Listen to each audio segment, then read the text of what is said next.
Hallo und herzlich willkommen zurück zu einem neuen Fly Universe Video. Heute wieder mit einem neuen Global Top 1000 Ranking, wo wir uns angucken, welche Klassen die beliebtesten und auch unbeliebtesten Klassen im Game sind. Lustigerweise auf Rang 1 auf dem Taiwan-Server ist ein Jester. So viel zum Thema Beliebtheit, aber gut, das spielt ja keine Rolle. Wenn es nur einen Jester in den Top 1000 gäbe, könnte er auch Platz 1 sein, würde nichts ändern. Aber fand ich ganz interessant und ganz lustig. Und wir haben heute die Besonderheit, dass ja ein Server verschwunden ist seit dem letzten Ranking, nämlich Genesee. Es wurde sich schon darüber lustig gemacht, wie ich das ausspreche, aber das Schöne ist, ich muss es nie wieder aussprechen, weil der Server existiert jetzt nicht mehr. Yes. Das heißt, ich kann es auch nicht mehr falsch aussprechen. Denn Totemia und der französische Server haben ja gemerged. Und das heißt, es gibt jetzt einen Server weniger und Totemia hat natürlich einen extremen Zuwachs bekommen. Der Server war zwar nicht ultra aktiv, aber alle, die dort gespielt haben, spielen jetzt auf Totemia. Und ich meine, selbst wenn es nur 150 Leute am Tag waren, naja, ich meine, so viele Spiele auf einen Schlag kriegt man sonst niemals. Also ist auf jeden Fall so oder so für den Server natürlich positiv, letztendlich. Und ja, ansonsten haben wir keine Veränderung von Monat zu Monat. Also wir können uns nicht angucken, sind es diesen Monat 50 Elementoren weniger als im letzten Monat, weil ja die Zahlen anders sind. Also da haben wir jetzt einen Monat Wartezeit, bis wir uns das wieder angucken können. Aber, was ich euch sagen kann, es gibt jetzt ein paar wirklich Kopf-an-Kopf-Rennen, weil durch den Wegfall des französischen Servers sind ein paar Rankings jetzt extrem nah beieinander. Und ehrlich gesagt kann man nur sagen, der Wegfall dieses Servers ist das Beste, was uns für dieses Ranking jemals passiert ist, weil es war noch nie so spannend. Und was ich damit meine, zeige ich euch jetzt. Aber bevor wir uns das angucken, erstmal der Blick auf die rechte Seite. Auch das ist sehr interessant. Nämlich haben wir jetzt 1541 Charakter auf Level 165. Vor einem Monat waren es gerade mal 898. Entschuldigung, 889. Das heißt, die Zahl hat sich nicht ganz, aber ja, fast verdoppelt oder ist auf jeden Fall extrem gestiegen. Liegt natürlich einfach daran, dass das letzte Update mit der Levelerweiterung auf 165 jetzt schon so lange her ist. Und jeder, der jeden Tag seine Tower Dailies macht, levelt ja passiv extrem. Habe ich ja letztens erst ein Video drüber gemacht. Und das ist ja auch wirklich so. Und das heißt, je mehr Zeit vergeht, desto mehr Leute erreichen einfach auch passiv Level 165, ohne dass sie aktiv groß leveln müssten dafür. Und ich denke mal, so kann man sich das auch ganz gut erklären. Ansonsten hat sich hier nicht ultra viel getan, außer dass halt der französische Server weg ist. Wir haben jetzt auch hier eine schönere Zahl, es sind nicht mehr 11.000, sondern 10.000 und die Kontrollsumme, also 10 mal Kontrollsumme. Ja, La Wolf knackt bald die 500, 165 allein auf dem Server, was immer noch abnormal ist, wie viele Leute da 165 schon sind. Top 1000 Eintrittslevel ist 163, auch das ist absurd. Aber was man sagen muss, ich kann noch mal kurz hochscrollen, dieser Server hier ist weggefallen mit relativ schlechten Zahlen, ne? Muss man einfach sagen. Waren jetzt nicht die prickelnden Zahlen. Hier 128 Eintrittslevel in die Top 1000 war das schlechteste. Und 10, 165 hatten sie letzten Monat, war auch ziemlich schlecht. Aber dadurch, dass dieser Server jetzt weg ist, ist einerseits, ich meine, gut, okay, bei den 165ern waren sie ja gar nicht die schlechtesten, aber naja, wären sie jetzt vielleicht wieder gewesen, weil die anderen Server haben ja ganz schön nachgelegt. Und Eintrittslevel in die Top 1000 liegt jetzt beim schlechtesten Server bei 132, hat sich also in einem Monat um 4 verbessert. Das gab es auch, glaube ich, noch nie. Und von dem her kann man insgesamt sagen, sieht es jetzt hier einfach ein bisschen schöner aus, weil die Server noch ein bisschen näher beieinander liegen. Wir haben jetzt halt immer noch diese beiden Extremwerte hier, der südamerikanische und der japanische Server, die offensichtlich ziemlich hinterherhinken. Aber ansonsten, alle anderen Server sind, sag ich mal, ungefähr auf einem ähnlichen Niveau. Ich meine, hier und da spielen vielleicht 10-20% mehr Leute, aber es ist nicht so extrem wie quasi 50 versus 5000 oder so gefühlt. Also diese Extremwerte haben wir jetzt nur noch ganz wenig vorhanden und einer der inaktivsten Server ist jetzt halt eben zum Glück weggefallen. Genau. So viel dazu. Dann ja, schauen wir uns die Extremwerte bei der Klassenverteilung an. Also hier hat sich eigentlich nicht so viel getan. Genesee, können wir auch noch mal kurz hochscrollen, hatte 2 Extremwerte letzten Monat. Sie hatten die wenigsten Elementoren und die wenigsten Knights. Hat jetzt aber nicht so einen riesigen Unterschied gemacht. Also macht schon einen richtigen Unterschied im Ranking an sich, also bei der Platzverteilung. Aber was jetzt die schlechtesten Server angeht, hat sich da nicht viel getan. Also hier sind wir von 46 auf Rises gesprungen mit 54. Und hier von 76 vom französischen Server auf 82 auf dem japanischen Server. Also die negativen Extremwerte, die hier auf dem französischen Server hatten, wurden mehr oder weniger einfach übertragen auf andere Server, die fast identisch waren.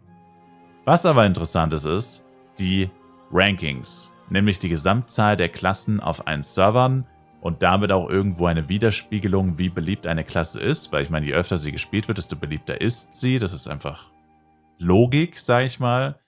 Und da ist es jetzt richtig spannend. Wie gesagt, wir haben keine Veränderung zum Vormonat, weil es würde keinen Sinn ergeben, da ja 1000 Spieler sozusagen weniger gewertet wurden. Deswegen müssen wir jetzt einen Monat warten, bis wir es wieder vergleichen können. Aber wir können uns ja die Platzierungen angucken. Die beliebteste Klasse in Flive Universe aktuell Ringmaster. Haha. Zweiter Platz Ranger. 1586, immer noch die unangefochtene Nummer 2. Also technisch gesehen eigentlich die Nummer 1 wahrscheinlich. Wenn der Ringmaster die Hälfte abziehen würde, dann wäre Ranger die Nummer 1. Blade, Nummer 3, immer noch unverändert. 1166. Und jetzt kommt's. Platz 4, Knight mit 1144. Zwischen Platz 2 und Platz 3, zwischen Blade und Knight, und das gab es noch nie, seit ich diese Liste führe, und das mache ich seit fast 3 Jahren, sind nur noch 22 Plätze Unterschied. Nur noch 22 Plätze. So knapp war es noch nie.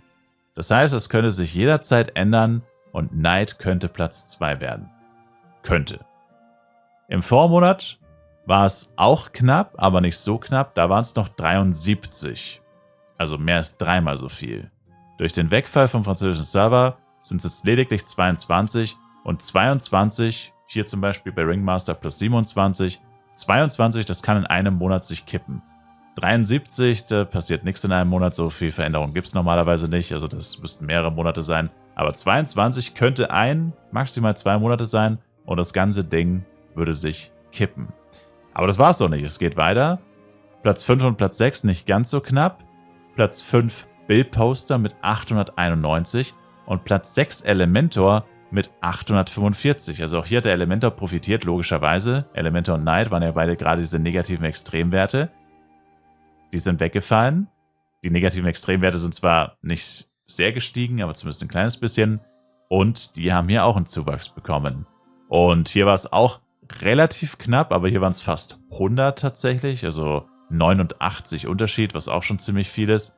Jetzt sind es lediglich noch 46. Auch das ist etwas, was in einem Monat nicht, aber in 2 oder spätestens 3 Monaten theoretisch sich kippen könnte, wo tatsächlich Elementor das allererste Mal Platz 5 erreichen könnte. Ja, auch nicht schlecht. Dann geht es weiter mit Platz 7. Aktuell Psykeeper mit 702. Der hat sich ja hier und da mal ein Battle mit Elementor geliefert, aber momentan liegt er bei 143 Charaktern unter Elementor, was schon sehr viel ist, muss man sagen. Also das ist nicht wirklich knapp.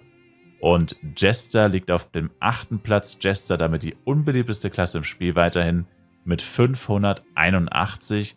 Liegt also hier auch 121 hinter dem Psykeeper, also auch wirklich mit Abstand auf dem letzten Platz. Also alles andere ist halbwegs knapp zumindest, ja, könnte man sagen. Aber der Jester liegt so weit hinten mit so wenigen Charaktern, das ist wirklich crazy. Also nicht mal 600 Leute auf 10 Servern, also von 10.000 nicht mal 600 sind Jester. Das ist schon echt crazy, ja. Das ist wirklich die unbeliebteste Klasse im Spiel. Mit Abstand.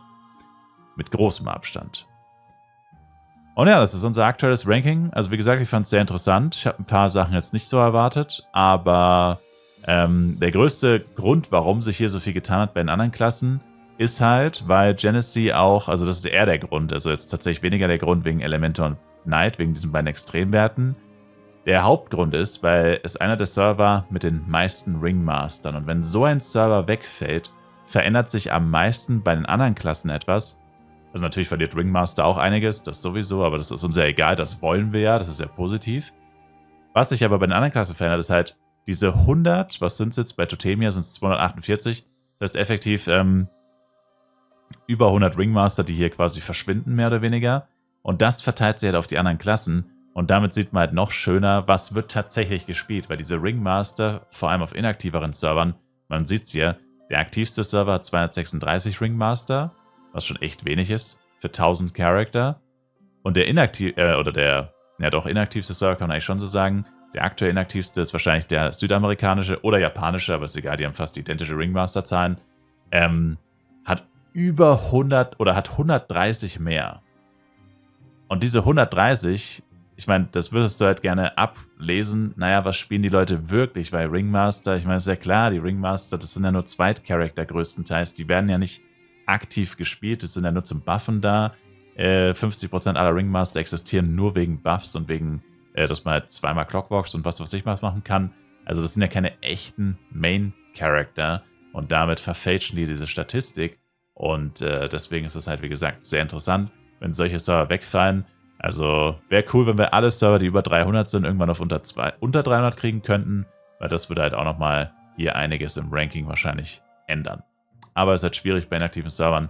Das ist nicht so einfach. Vor allem wird es auch nicht mehr so viele Server-Merges geben, weil eigentlich haben sie alle Server-Merges gemacht, die sie machen konnten. Hat zwar auch sehr lange gedauert, muss man sagen. Also ich meine, theoretisch könnte man Borodeng und Totemia fusionieren, weil es beides in Europa ist. Also Server wahrscheinlich sogar beide in Frankfurt stehen, höchstwahrscheinlich. Ja, würde halt aber nicht so viel Sinn machen, weil Totemia und Borodeng sind ziemlich aktiv. Wenn man die beiden zusammen fusionieren würden, dann hätte man fast LaWolf wahrscheinlich. Also 10%, 15% weniger als LaWolf wahrscheinlich.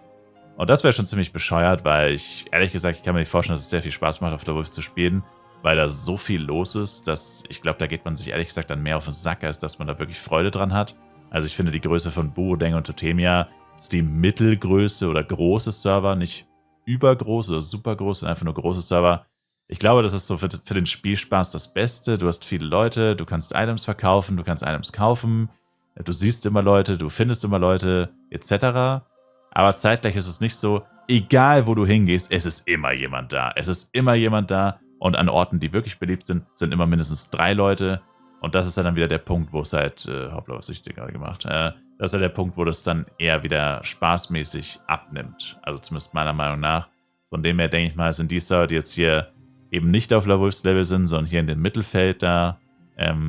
Ich denke, die sind schon ganz okay so. Und ich denke nicht, dass da Merges noch sehr viel Sinn ergeben würden, aktuell.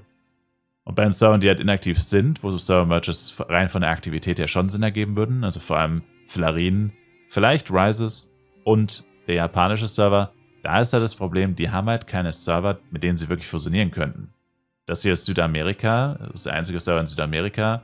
Das hier ist Japan, der einzige Server in Japan, der einzige Server in Ostasien. Alle anderen asiatischen Server sind alle in Südostasien, also schon recht weit weg. Und ich meine, japanischer Server und Taiwan-Server, die wären am nächsten beieinander.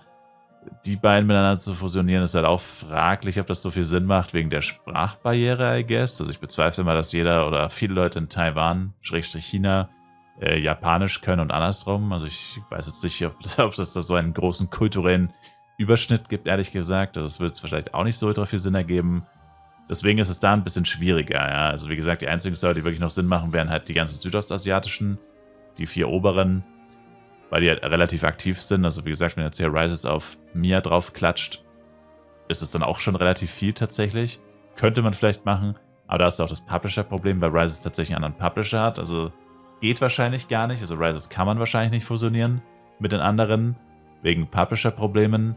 Und ja, und das war's dann eigentlich. Ja. Mushpoil ist Nordamerika. Also Server-Merge technisch ist es eher unwahrscheinlich, wäre zumindest meine Prediction, dass wir da noch allzu viel sehen würden. Aber ich kann es natürlich auch nicht sicher sagen. Ich arbeite nicht bei Gala, ich treffe diese Entscheidung nicht. Das war jetzt nur so meine Einschätzung. Auf jeden Fall sage ich euch, danke vielmals fürs Zuschauen. Ich würde mich sehr über einen Like, Kommentar und auch ein Abo von euch freuen. Und ich hoffe, dass wir uns auch im nächsten Livestream sehen. Twitch-Link in der Videobeschreibung für tägliche, ich habe es gesagt, tägliche Livestreams auf Twitch. Klickt rein, schaut vorbei und wir sehen uns im nächsten Video wieder. Bis dahin, haut rein und ciao, ciao.